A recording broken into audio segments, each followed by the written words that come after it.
ராணிய பாத்தியா அப்பாக்கு கேக்கே நான் பார்த்தேனே அவளைதான் பார்த்தேனே ஓ பார்த்தேனே.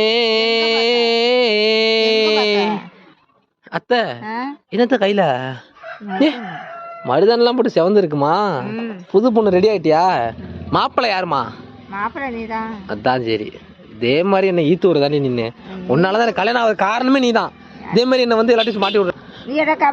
நான் நல்லா இருக்கும்னு நினைச்சினா எப்படி உன் வாயில இருந்து இந்த வார்த்தை வரும்? நீ எனக்கு அத்தை. நீ நல்லா இருந்தீனா நீ எனக்கு அத்தை. நீ எப்படி இந்த வார்த்தை சொல்லலாம்? நீ எனக்கு அத்தை. அடி நான் அப்பெல்லாம் ஓட்டுலாம் கிடையாது. மேல கை வச்சு பாரு நீ. அப்புறம் உன் கதி என்ன ஆகுதுன்னு மட்டும் நீ பாரு. என்ன பண்ண முடியும்? நீ அடிச்சு பாரு. என்ன நீ ஒன்னால ஒண்ணும் பண்ண முடியாது. இது பண்ண முடியாதா? பண்ண முடியாது. என் மக்கள் எனக்கு இருக்கு, ஓ மக்கள் உனக்கு இருக்கு. என் மக்கள் எனக்கா? ஆமா, என் மக்கள் எனக்கு இருக்கு, ஓ மக்கள் உனக்கு இருக்கு. என் மக்கள் வந்து சின்ன வச்சுக்க ஒண்ணு நீ தாங்க மாட்டேன். தாங்க மாட்டான். சரிடி போடா. ஏன் அங்க பாக்குற? முருங்கா பெருசா இருக்கு. முத்தி அங்க போய் எவ்வளவு பெருசு இருக்கு? எங்க இருக்கு? அவர் நுனில அட்டியா என்னடி